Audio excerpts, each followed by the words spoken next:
waa gartay wax badan taariikhda ka qortaa iyo siyaasadda nin firfircoon wax ka diyaarin ma tahay ciidamadan xoogga dalka inkastoo ciidamada qalabka sida ay farabadan yihiin noocyadooda haddana markaan militariga ka hadlayna maadaama barnaamijkeena militariga uu ku saabsan yahay markii burburka uu dhacay dawladdu markay dhacday ciidan isku xiran oo militariga Soomaaliyeed oo awood leh oo waxanan karay oo maanta burburka dhibaatada 30 sano aan ku jirno looga baxsan karay ma jirin miyaa ma jirin waa arinta loo baahan yahay xamdi su'aal qiimo badan ay weydiis oo ummadda Soomaaliyeed ay tahay in loo sheego waa iga maqnayd aniga waa in loo sheegaa su'aashaas jawaabteeda ciidan ma jirin wadan walba burburay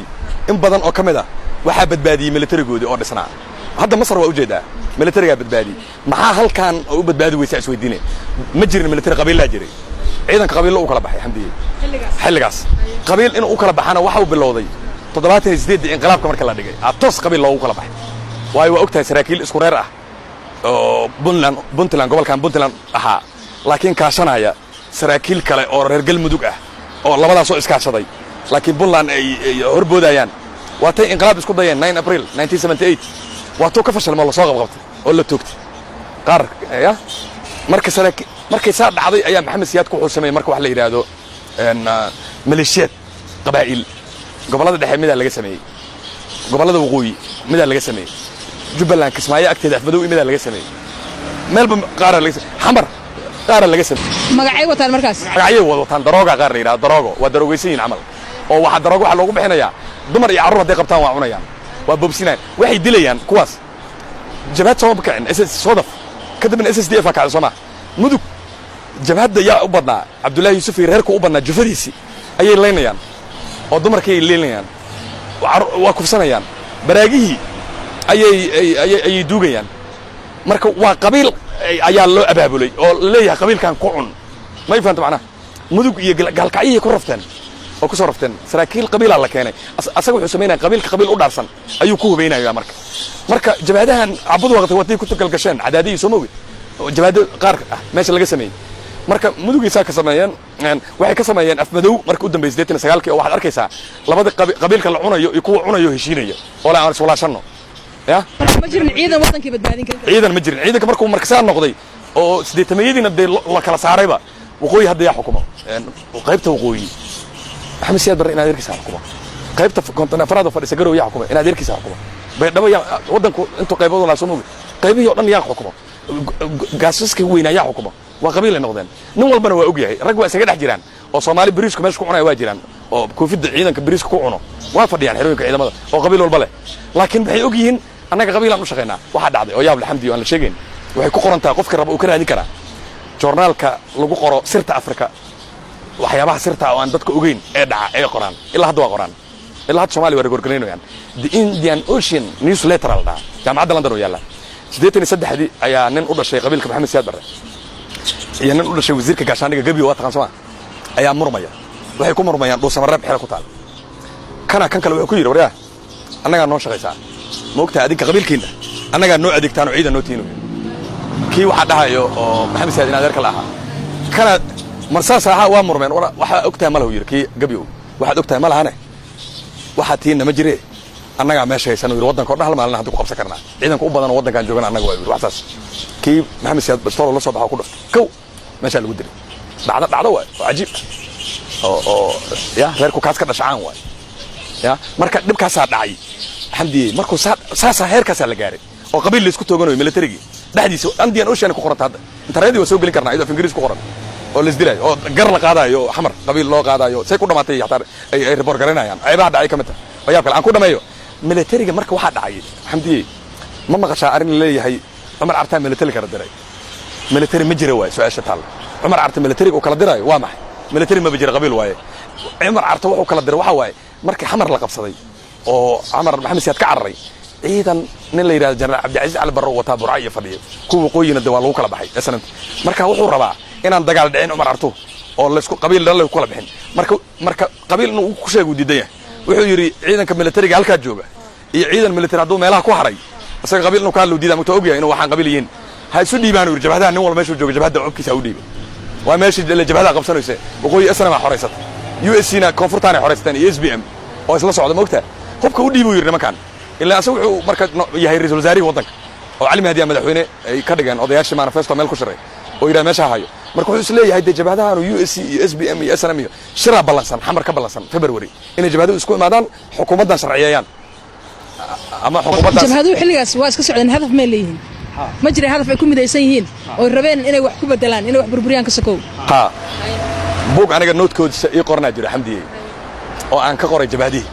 oo hadda aan soo bandhigayn laakiin iyaala way hadda raseejo kan ku mashquulsanaa moogtaa intellectual history of Somali society diinta islaamka iyo culimada doorkay ku lahaayeen wadannimada dalka qarniga 19aad ku dhex jira laakiin buug already aan qoray ayaa email iyaal qayb kamid ah oo jabhadii xoogiisa ay tahay aan raba inaan si xoojiyo wax ku dardaro dooda buugaygaas wuxuu yahay jabhadu waxay ahaayeen consequence ma ahayn cause waxay ahaayeen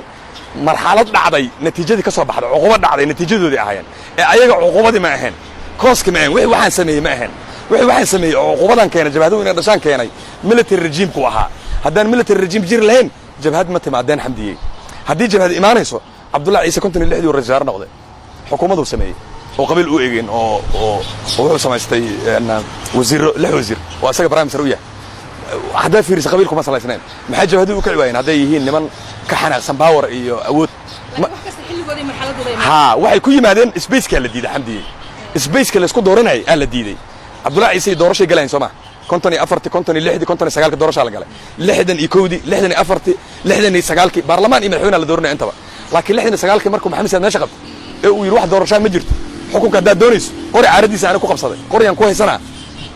dawataas markay carreen Ciidiid iyo Abdullah Yusuf iyo Toor iyo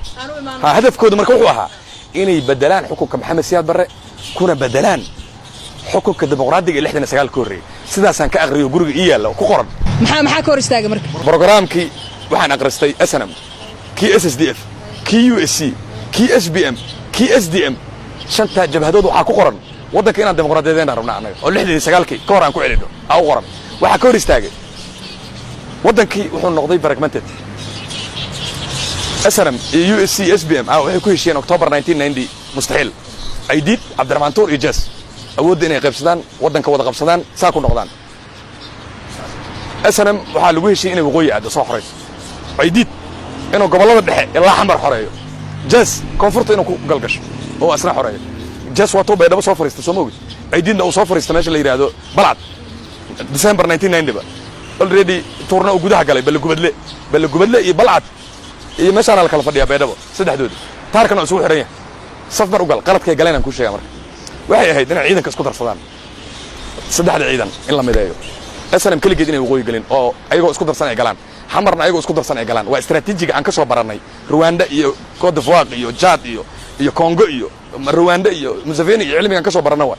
cilmiga jabhadaha ay ku dhashaan ama lagu aasaaso dawladna ku dhisaan waa cilmigaas ay ka maqnaa dad khubara ma haysan oo wax la aasaaso wax la sameeyo waana mashquulsanaayeen busy ahayn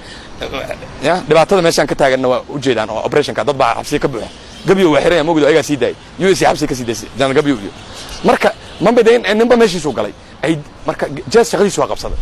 SNM shaqadeedu waa qabsaday problemka USC waa marka USC problemka ah xamar markay soo galeen Ciidiidkii ma loo aqoonsano hogaamiyaha dhabta ah ee USC nimanka waa la aqoonsan Tuur SNM oo dhan waa ictiraafsantay inuu yahay gudoomiyihii SNM Jas ugu soo socday afgoo yimid teerka Ciidiid kala hadlay Ciidiidna xamar oo qabsaday ku jira nimankii USC marka waxay ka kooban tahay 3 wings saddex qaybood cilmi baaris aan ka qoray Sudan aan ku soo diri doonaa oo hadda la daabacay sanadkan USC waxay ku dhaliyay inay baabacdo ay fragmented noqoto oo saa u kala dhacdo garab waxa waa garabkeedii dhaqaalaha wuxuu fadhiyaa xamar ganacsataa u madax niman ganacsataa madax u warqad ay kula hadlayaan Ciidiid waa haya warqadii qaar ay leeyihiin siyaasadda faragelin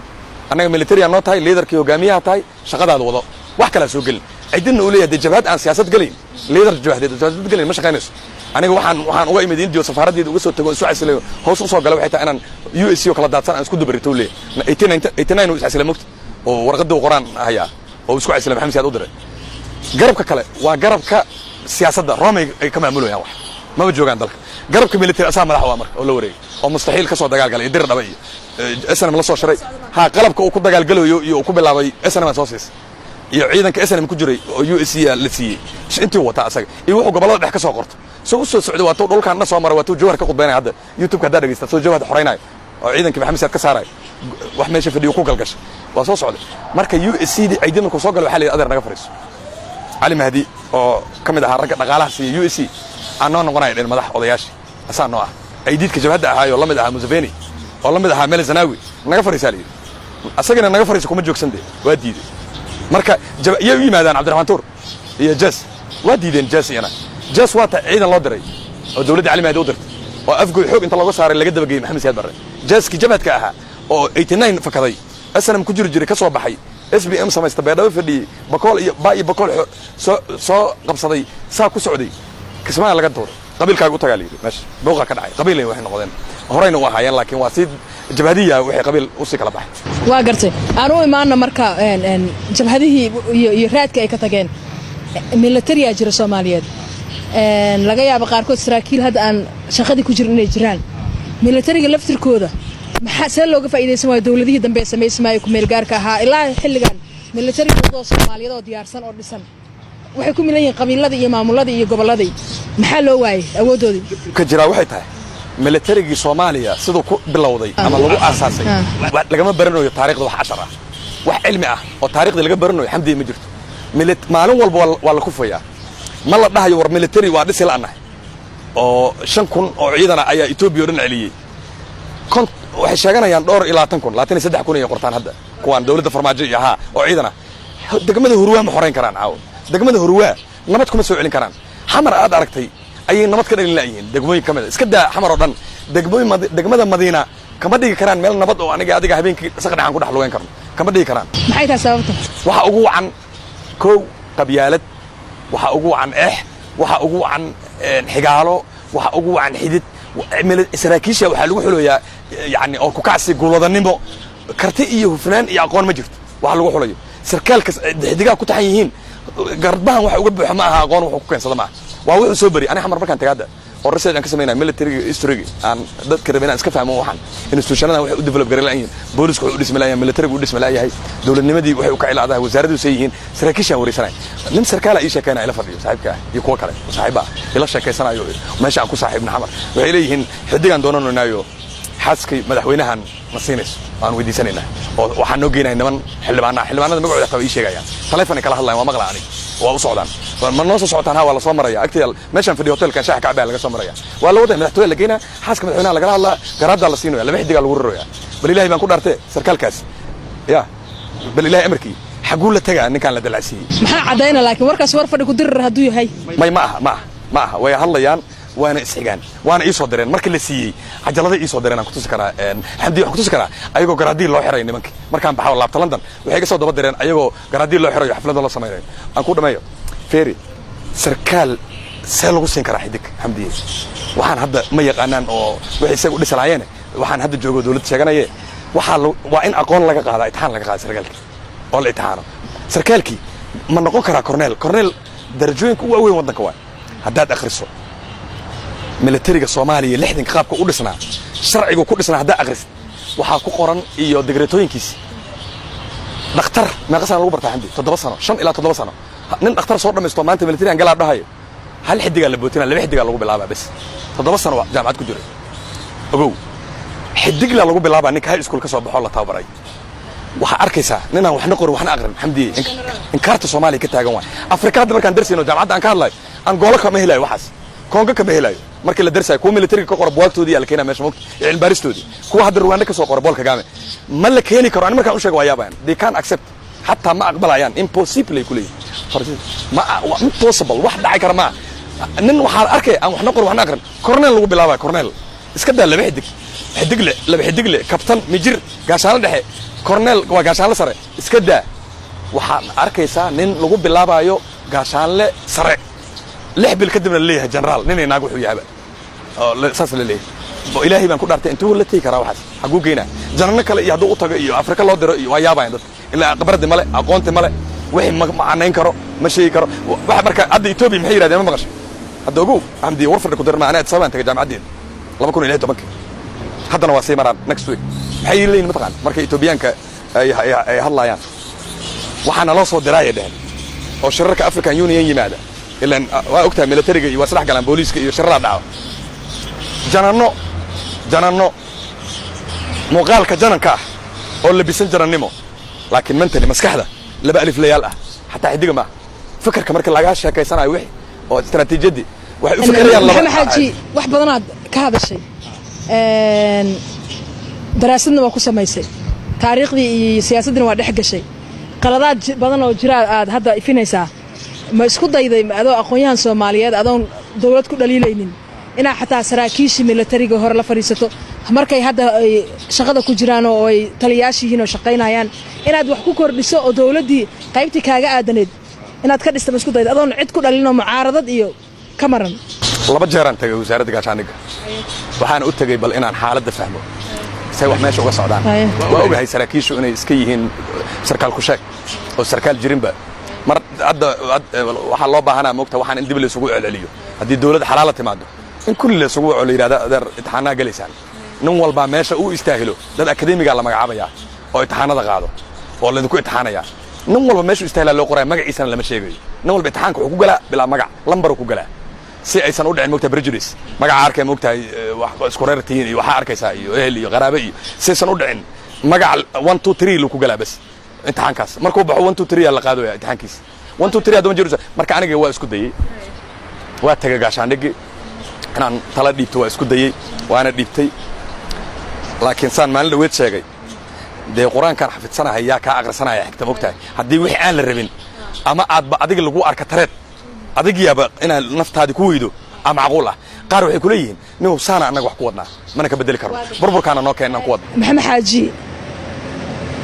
aqoon-yahanada Soomaalida intooda badan markay hadlayaan iyo qulubtooda isma laha waa run inaankood dhanaan ka samaysanba waxaa hadda marar badan aad sheegtay in la maxamed siyaad bar qabiil u shaqeynay dadka dhan Soomaali waay ad meel gaar cirka kama soo degin aqoon-yahanada wax bartay maslaada ad qabiilku waa ka maranta caadifadaas ma ku haysaa inaan waxaan aniga horta qabiil iguma soo korin xamdiyey ma iga rumaysanaysaa haddaan ku idhaahdo aabbahay waa dhinta allah u naxariisto waa taqiina si fiican u taqiina aniga aabbahay hooyadayna waa istaqiineen aniga ilaa iyo maanta imaysan sheegin qabiilkaan ahay ma iga rumaysanay reer hebelaa tahay iguma soo korin mana idhihin aniga dariiqa ninka ibar ma taqaan qabiil oo yidhi qabiilkaasaa tahay macallinkayga dugsi quraanka waa 6 sanaan jiray anaa loox uga baxay uu yidhi ninkaa taa ma taqaan reerkaa tahay maya wuxuu yidhi marka hore juqraafigaan jeclaa markaan yaraa aabbahayna guriga aad wax ugu soo baro waa ogeed aabbahay aniga nin mutacallim oo sare u ahaa oo aniga iga say cilmi badan laakiin inuu wax qoro diidi jiray moogtahay inuu hadlo lama hadlayo Soomaali u dhihi jiray afgaaban waa taqiin aniga dabacdeeda ma lahayn aniga hooyadayaan kala imi waxaan marka iyo dhiirinaantan marka wuxuu igu yiri juqraafiga odaga aad ii baray iyo af ingiriiska iyo ibari jiray guriga moogtahay nin tuushanan waa noo qabtaa aniga gabar ilaa la iga weyn oo guriga wax nagu baro marka wuxuu igu yiri looxan oo ka baxay awogii uu sheegay magaciisa reer hebel uu yiri ma la socotaa meesha ka timaadeen markaas ay macal nuur la oran jiray ilaahay u naxariistay nin waxan ma ahayn laakiin Soomaalida qabiilku waa iska iyo qabyaaladu moogtahay waa iska wax caadifada shaar mar la gashto la iska siibo waa moogtahay mar walba qofka iska xirnaanay markaas ay macal meesha ka nimid macna markaas uu yiri gobolada dhaxintu tilmaamay yiri dhulkaas ka timaadeen maxamed xilligii ugu wanaagsanaa ee ciidamada xoogga dalka Soomaaliya ay jireen oo awood ay lahaayeen oo libaaxyada Afrika ay ahaayeen waa xilligii dawladii Maxamed Siyaad Barre Allah u naxariistay sidee loo heli karaa in hadda military noocaas shalay ahaa uu bari la helo hadda waxaa loo heli karaa si fudud oo haddii la bilaabo arrimahan soo socda dawlad xalaal dhalanayso oo leh wilin waxaa la dhahaa rabitaan u leh if there is a will there is a way inaan gaalada haddii rabitaan jiro hab loo maraa jiro haddaan rabitaan jirin habaa u maraysid ma jiro farmaajo iyo rejiimkiisu maba laha rabitaan ay military ku dhisaan afka uu ka sheegayaan military aan dhisaynaa haddaan rabitaan u leedahay military jid loo maraa jiro military koo waa maxay